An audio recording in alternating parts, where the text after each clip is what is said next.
Hello. Today I wanted to go back to the beginning, so we're going to look at starting a new project, navigating around the engine, opening an existing level, and of course more things to get started in the engine, which I hope will help you guys to get around REDkit. So let's start. So first things first, what do you need? Basically you need the game, The Witcher 3.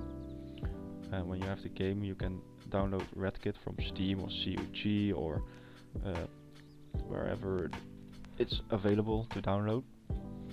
So if you have everything downloaded and you open REDkit for the first time, you will be greeted with this welcome screen.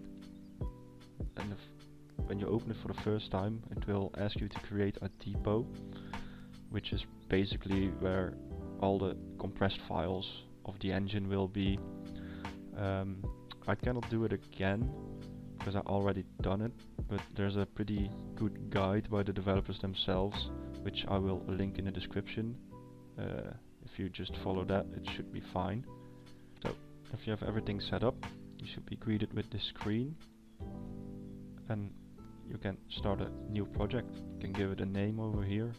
Could keep it my project. I usually give it a name, so like new project 1, and then click create new project.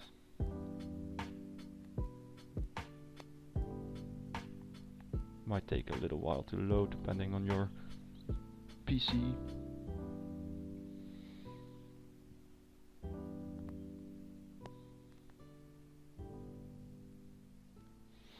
And now we're inside the engine. So when you're in, it might be a bit overwhelming, not knowing what to do. You have a black screen, everything's empty. So the first thing I usually do is open the asset browser, which can be done in multiple ways. You can press a view and go down to asset browser, which opens on my second screen. Or you can press Ctrl A, it's a hotkey, which is maybe easier to quickly get into the asset browser. So the asset browser is basically the place where everything is stored, from buildings to levels, sounds, meshes, and a lot more.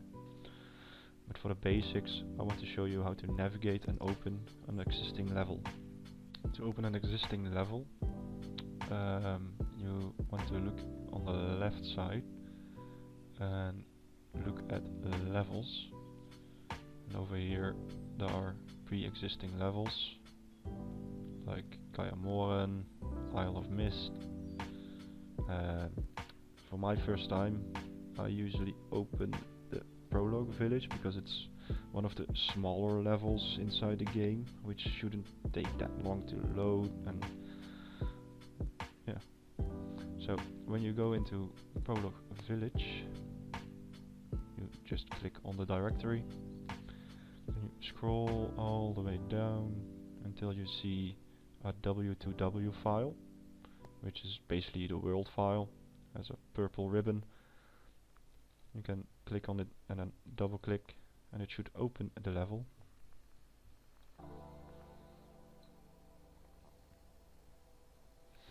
So when you're inside a level, a lot of things need to load, like this grass is purple, and now it has loaded. What you will also notice is that you see the terrain, you can see the trees and grass, but you cannot yet see buildings or meshes, rocks or anything bigger than that. So here's what you need to do. When you go into the panel tab and under scene, you will see prologue village.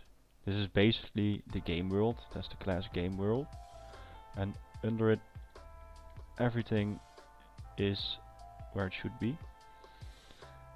And to load everything you need to press right mouse button and go down to load group and then go to load all in group.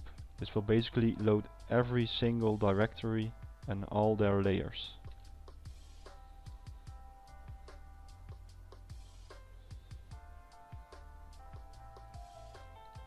It takes a while to load. But then you have loaded the world. How do you move around the map or level? Simply you use right mouse button and you hold it to look around, and you can press W, A, D, S to move around the game world. You can increase speed of the camera with scrolling up or down to slow down. You can also press shift to go very quick, and you will notice when you go pretty quick you get a little bit of stutters when it's loading items and buildings and what have you.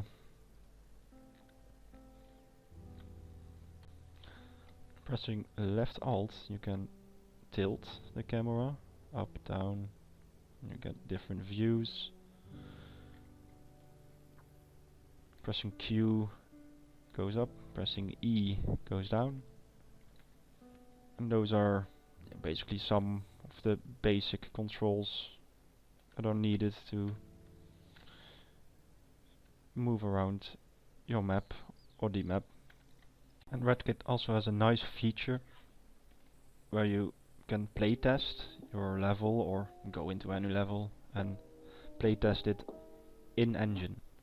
To do that, in the top bar you have these control buttons, and basically it says play game on current layer, and when you press, I usually use this one because it's the quickest, it's with the green. When you press it you will go load the game, and it's usually loaded at the position your camera is at.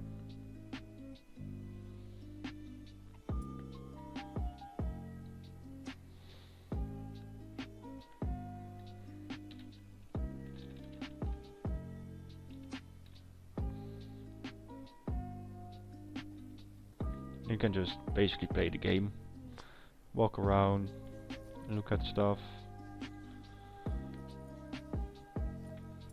use everything you can. Almost forgot to mention, if you want to get out of the play state, you need to press F10.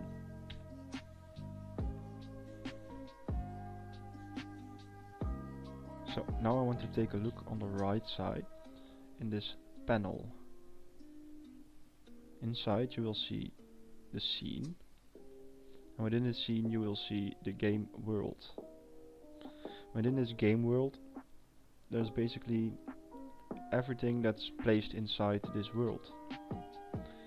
This red plus sign and this folder, those are called groups. And within the groups you have layers. And certain layers are different than others depending on their properties.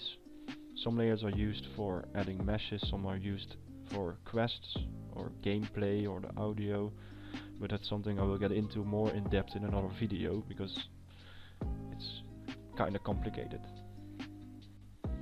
So one thing you can do in the scene view is open one of the layers, like camp 1, and you can see like the stall tent hide to side, which is an object, and you might wonder how does it look like. So you can just double click on it. It might put you under the ground or something, so you need to move a little bit, and you can just view it instantly, which is nice if you're like, of course you've played The Witcher and you know certain areas and you want to look into it in this editor or in this engine. And there's also this search function. So for example, I'm just guessing there might be a ruin on this map. So I'm like ruin, and then, well, let's look. You just double click on it and you can view it.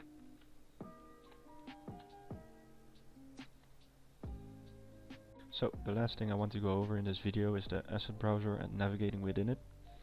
The first object is the depot, where basically everything is stored. Might be a bit puzzling to find an object that you want, so you can always use the search option on the top right. But searching for something isn't always helpful, because for example if you search for stone wall, a lot shows up that's not really what you're looking for, like textures, material instances. There are of course some meshes that are usable, but it's not the optimal way to really go about it, in my opinion. So what I usually tend to do, there are certain places where mainly a lot is stored. For example, in the environment, architecture, human, common. In here you already see a lot of directories that might be interesting, like a cellar or a basement. So let's just look at the cellar. And you see a lot of mesh files. You have all different types of files, but meshes are mainly used for world building and all that stuff. But also if you look at these meshes, you don't see a lot of information, like how does it look like. And what you could do is double click it and it would open this mesh editor. And you can basically just preview it this way. But you could also right click on it and update the thumbnail. This doesn't really matter, just press OK. And you have a small little preview of how it would look. And you could do this quickly by just selecting multiple and then update thumbnail.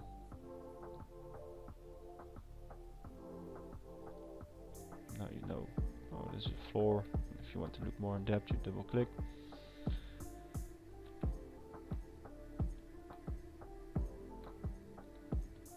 So anyways, what I tend to do when I find like these type of directories where a lot of stuff is stored, I like to bookmark them for later, and you can then find it under your bookmarks.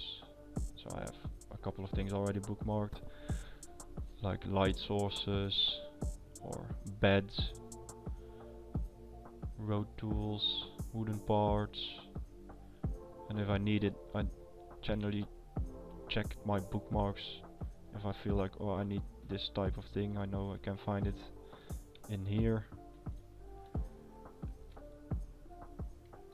So that's basically how I navigate the asset browser currently. For me it works pretty well. So that's where I would like to end this part. I know it's a lot of dry information, but I hope it helps newcomers who don't really know how and where to start, to at least get around the engine a bit. And people who already know a bit, maybe I showed some things that might be helpful. And in the next part I will be getting into creating your own level, creating your world, working with terrain tools and a lot more. So I will see you later.